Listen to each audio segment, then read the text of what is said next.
নামাজি হন, নামাজি চতুর্দিক দিয়ে উপকার আছে। কারণ একজন, আপনি হয়তো ভাবেন আপনার মৃত পরিবার, আপনার মৃত বাপ, মৃত মা, তার জন্য আমরা 40 দিনে 40 করি, 4 দিনে চাহারণ করি, বাৎসরিক বছর কি করি, তাহলে 3টি অনুষ্ঠান হলো কি হলো না ইসালে সওয়াবের? আত্মার শান্তি কামনার উদ্দেশ্যে, মানুষের মাগফিরাত জন্য, মানুষের শান্তি কামনার জন্য মানুষ বছরে প্রোগ্রাম কটা করে? 3টে তো, চাহারণ, 40 আর বাৎসরিক করে কি করে না? আপনার দিকে হয় কি হয় না? এ মুসলমান, ইসালে সওয়াব মৃত্যু ব্যক্তির আত্মার শান্তি কামনা উদ্দেশ্যে এক ছেলে, বেনামাজি ছেলে, তার বাপের ইসালে সওয়াবের জন্য 4 দিনে একটা প্রোগ্রাম মালবিকে এনে মুসল্লিদেরকে খাওয়া দাওয়া করায়। বাপের ইসালে সওয়াবের ব্যবস্থা করেন, করুন, জায়েজ আছে, নেকি পৌঁছবে। 40 করে করুন, জায়েজ আছে, নেকি পৌঁছবে। বাৎসরিক অনুষ্ঠান করে করুন, জায়েজ আছে। কিন্তু এটা ভাববেন আপনি, আর আমার কথাটা মনে রাখুন, বছরে শুধু চাহারম 40 আর বাৎসরিক একটা অনুষ্ঠান, 3টি প্রোগ্রামে যে আপনার বাপের আত্মা শান্তি কামনা উদ্দেশ্যে আপনি যে ইসালে সওয়াব করলেন, তো হ্যাঁ, একজন বেনামাজি বেটার পক্ষ থেকে বছরে 3 দিনই তার বাপের কবরে নেকি পৌঁছতে আরম্ভ হয়, নেকি পৌঁছয়। কিন্তু একজন নামাজি ব্যক্তির পক্ষ থেকে তার মৃত বাপের জন্য প্রত্যেক দিন 5 ওয়াক্তের টাইমে 5 বার করে তার কবরে নেকি পৌঁছতে আরম্ভ হয়। কেন? কারণ আপনারা নামাজ পড়েন, তখন কি বলেন বসে? আল্লাহুম্মা গফিরলি ওয়ালি ওয়ালিদাইয়া বলেন কি বলেন না? আত্তাহিয়াতু লিল্লাহ, এটা পড়ার পর দুরুদ ইব্রাহিম আল্লাহুম্মা সাল্লি আলা মুহাম্মদ, এটা পড়ার পর তৃতীয় স্টেজে দুআয়ে মাসুরা আল্লাহুম্মা গফিরলি ওয়ালি ওয়ালিদাইয়া ওয়ালিমা তাওয়ালাদা পড়েন কি পড়েন না? তো মানে শুনুন, এর অর্থ শুনুন। আল্লাহুম্মা গফিরলি অর্থাৎ আল্লাহ আমাকে ক্ষমা করো, ওয়ালি ওয়ালিদাইয়া আমার পিতা এবং মাতাকেও ক্ষমা করো। তো দেখবেন কখনো কখনো চাচাকেও বাপ বলা হয়, চাচিকেও মা বলা যায়। কুরআনের মধ্যে চাচাকেও বাপ বলা হয়েছে, চাচিকেও মা বলা হয়েছে। এই জন্য আপনি নিজের জন্য প্রথমে ক্ষমা চান, আল্লাহুম্মা গফিরলি, আল্লাহ আমাকে ক্ষমা করো, ওয়ালি ওয়ালিদাইয়া আমার পিতা মাতা মা বাপকে ক্ষমা করো। তো হতে পারে কোন মা বাপ?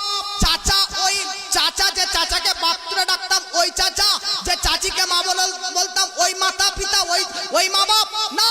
ওয়ালি ওয়ালিদাইয়া ওই মা বাপ নয়, ওয়ালি মান তাওয়ালাদা, যারা আমি সন্তানকে জন্মদাতা দিয়েছে, জন্মকে দিয়েছে। সুবহান। তাহলে মুসলমান, আমি বলতেছিলাম আপনারা এই দুআয়ে মাসুরা পাঠ করেন কি করেন না? আল্লাহুম্মা গফিরলি বলেন কি বলেন না? ওয়ালি ওয়ালিদাইয়া আল্লাহ আমার মা বাপকে ক্ষমা করো, লিমান তাওয়ালাদা যারা আমাকে জন্ম দিয়েছে। এবার ভাবুন, ফজরের নামাজ কয় রাকাত? প্রথমে 2 রাকাত সুন্নত, তারপর 2 রাকাত ফরজ। তো 2 রাকাত করে 4 রাকাত, 4 রাকাত নামাজে কমপক্ষে মানুষ 2 বার বসে কি বসে না? জোরে বলেন। 2 রাকাত সুন্নত পড়ার পর বসলেন একবার, আবার 2 রাকাত ইমাম সাহেবের সঙ্গে বসলেন একবার। তো 2 বার মা বাপের জন্য দোয়া করা হলো কি হলো না? হলো কি হলো না? 2 বার যদি দুআয়ে মাসুরা পড়েন তো 2 বার মা বাপের জন্য ক্ষমা চাওয়া হলো কি হলো না? আচ্ছা, ফজরে 2 বার হলো। এবার আসুন জোহরে প্রথমে 4 রাকাত সুন্নাত, 4 রাকাত সুন্নাতে লাস্টের রাকাতে আপনারা 3টাই পড়েন, আত্তাহিয়াতু, দুরুদ ইব্রাহিম, দুআয়ে মাসুর। তাহলে 4 রাকাতে লাস্ট প্রথম 4 রাকাত বিশিষ্ট নামাজে 2 রাকাতে শুধু সূরা শুধু আত্তাহিয়াতু পড়ে উঠা যায়, কিন্তু লাস্টে 4 রাকাত নামাজে 3টাই পড়া যায় কি যায় না? আত্তাহিয়াতু, দুরুদ ইব্রাহিম, দুআয়ে মাসুরা। তো দেখুন, তাহলে জোহরের টাইমে প্রথমে 4 রাকাতে লাস্টের রাকাতে লাস্ট বৈঠকে শেষ বৈঠকে আপনি আবার আরেকবার মা বাবার জন্য দোয়া করলেন কি?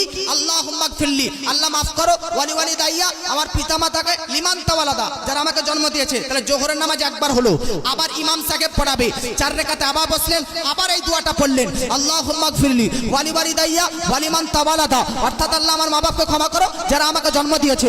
2 বার হলো। আবার পরে 2 রাকাত সুন্নাত পড়েন কি পড়েন না? জোহরের ফরজের পর ইমামের পর। তো 2 রাকাত পর আবার আপনি এই দোয়াটা পাঠ করলেন, আল্লাহুম্মা গফিরলি ওয়ালি ওয়ালিদাইয়া ওয়ালিমা তাওয়ালাদা, আল্লাহ আমাকে মাফ করো, আমার পিতা মাতাকে ক্ষমা করো যারা আমাকে জন্ম দিয়েছে। 3 বার হলো কি হলো না জোহরের টাইমে? জোরে বলেন। যদি 2 রাকাত নামাজ পড়েন পরে, তাহলে আবার 4 বার হবে কি হবে না? তাহলে 4 বার হলো। তাহলে ফজরের 2 বার আর জোহরের 4 বার, কবার হলো? জোরে বলেন। ফজরের 4 বার আর ফজরের 2 বার আর জোহরের 4 বার, কতবার হলো? 6 বার। আবার আসরের টাইমে প্রথমে সুন্নাতে গায়ের গায়ের মক্কাদা 4 রাকাত পড়েন কি পড়েন না? অনেক মুসল্লি পড়ে না, ডাইরেক্ট গিয়ে একদম আসরের টাইমে। হ্যাঁ ঠিক আছে, সুন্নাত এটা গায়ের মুআক্কাদা, এটা ততটা চাপ নেই, ছেড়ে দিলে ততটা গুনাহ নেই। তবে প্রত্যেকদিন আপনি একে দুর্বল নামাজ বলে ছেড়ে দিবেন তো গুনাহগার হবে। এই জন্য এই নামাজটা আপনি যদি মাসে 10 দিন না পড়েন তো আবার পরে মাসে 10 দিন পড়ে নেবেন। 10 দিন পড়বেন না তো আবার 10 দিন পড়বেন, এরকম পড়বেন। কোনো নামাজকে দুর্বল ভাববেন না। তাহলে ধরুন আপনি আসরে ইমামের ফরজ 4 রাকাত পড়ার আগে নিজে থেকে সুন্নাত নামাজ, তা আবার ওখানে 4 রাকাত আরেকবার দোয়া করলেন, আল্লাহুম্মা গফিরলি ওয়ালি ওয়ালিদাইয়া ওয়ালি মান তাওয়ালাদা, আল্লাহ আমাকে মাফ করে, যে আমাকে জন্ম দিয়েছে আমার মা বাপকেও মাফ করো। তাহলে একবার হলো কি হলো না? এ জোরে বলতে হবে, হলো কি হলো না? আবার আপনি ইমাম সাহেবের সঙ্গে পড়বেন, তো ইমাম সাহেব সঙ্গে পড়ার পরে লাস্টে 4 রাকাতে যখন বসবে এই দোয়াটি আবার পড়া হবে কি হবে না? তাহলে দুবার হলো কি হলো না আসরের টাইমে? আরে বলুন না ভাই, দুবার হলো? তাহলে ফজরের 2 বার, জোহরের 4 বার, আসরের 2 বার, কবার হলো? 8 বার। মাগরিবের টাইমে প্রথমে ইমাম সাহেবের সঙ্গে 3 রাকাত নামাজ পড়লেন, আত্তাহিয়াতের পর 2 রাকাতে বসলেন, 2 রাকাত থেকে উঠলেন, 3 রাকাতে বসে আত্তাহিয়াতের পর দুরূদ ইব্রাহিম, দোয়া মাসুরা, আবার দোয়া করলেন, আল্লাহুম্মা গফিরলি, অর্থাৎ আল্লাহ মাফ করো আমাকে, আমার পিতামাতাকে যারা আমাকে জন্ম দিয়েছে। আবার একবার হলো। আবার মাগরিবের নামাজের পর আবার 2 রাকাত সুন্নাতে যদি বসবেন পড়বেন, আবার একবার হবে। 2 বার হলো। নফল যদি পড়েন তাহলে আরেকবার হবে। 3 বার হলো। তাহলে এদিকে 8 বার, এদিকে 3, 8 আর 3 কত? 11 না কি 11 না? আবার শুনে এর সাথেও প্রথমে 4 রাকাত সুন্নাত, তো 4 রাকাত সুন্নাতে একবার মা বাপের জন্য ক্ষমা চাইলেন, আবার মুআজ্জিজ ইমাম সাহেবের সঙ্গে 4 রাকাত পড়লেন, আবার একবার হলো 2 রাকাত, আবার 2 রাকাত সুন্নাত হলো, তাহলে 3 বার, আবার 2 রাকাত নফল হলো, 4 বার, আবার বেতের টাইমে লাস্টে 5 বার হলো, আবার যদি লাস্টে 2 রাকাত পড়েন 6 বার হলো। 11 আর 6 কত? জোরে বলেন, 11 আর 6 কত? 17। আর ফজর থেকে এশা পর্যন্ত ফরজ রাকাত হচ্ছে 17 রাকাত। সুবহানাল্লাহ। কত রাকাত? ফজর থেকে এশা পর্যন্ত সুন্নাত নফল বাদ দিয়ে শুধু ফরজগুলো কাউন্টিং করেন, যেগুলো ইমাম সাহেবের সঙ্গে পড়েন, দেখুন 17 রাকাত হবে। কত রাকাত হবে? ফজরের 2 রাকাত, জোহরের 4 রাকাত, 4 আর 2 কত হলো? 6। আর 6 আর আসরে 4 রাকাত ইমাম সাহেবের সঙ্গে, তাহলে 6 আর 4 কত হলো? 10। মাগরিবে কত? 3 রাকাত, তাহলে 10 আর 3 কত? 13 হলো কি হলো না? 13। আর এর সাথে কয় রাকাত? 4 আর 3 কত? 13 আর 4 কত? তাহলে 17 রাকাত ফরজ, আর মা বাপের জন্য 17 বার দোয়া। জোরে বলেন। তাহলে মুসলমান আপনি বেনামাজি হয়ে একটা গরু জবাই করে বছরে 3 বার মা বাপের জন্য দোয়া করেন, কিন্তু ওয়াহারে নামাজি মুসল্লি, ওয়াহারে নামাজি মুসল্লি, ওয়াহারে নামাজি মুসলমান যিনি বছরে 3 বার নয় বরং প্রতিদিনই 17 বার করে মা বাপের জন্য দোয়া করে।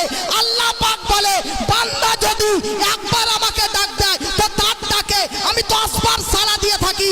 তো কোনো মুসল্লি যদি তার মৃত মা বাপের জন্য 17 বার করে ডেলি ডাকতে থাকে, অটোমেটিকলি আল্লাহর একটা দয়ার রহমত অবতীর্ণ হবে। ডেলি 17 বার করে হলে মাসে কতবার হয়? বছরে কতবার হয়? আল্লাহ কি তার মা বাপকে ক্ষমা করবে না? জোরে বলেন, করবে কি করবে না? অটোমেটিকলি আল্লাহ মাফ করে দিবেন। এই জন্য নামাজি হন, হক্কানি হন, সাচ্চা মুসলমান হন, পাক্কা নামাজি হন। দেখুন আপনার মা বাপের জন্য দোয়া করার সবচাইতে বড় সিস্টেম হচ্ছে 5 ওয়াক্তের নামাজি হওয়া। সুবহানাল্লাহ। জোরে বলেন আর মহব্বতে বলেন।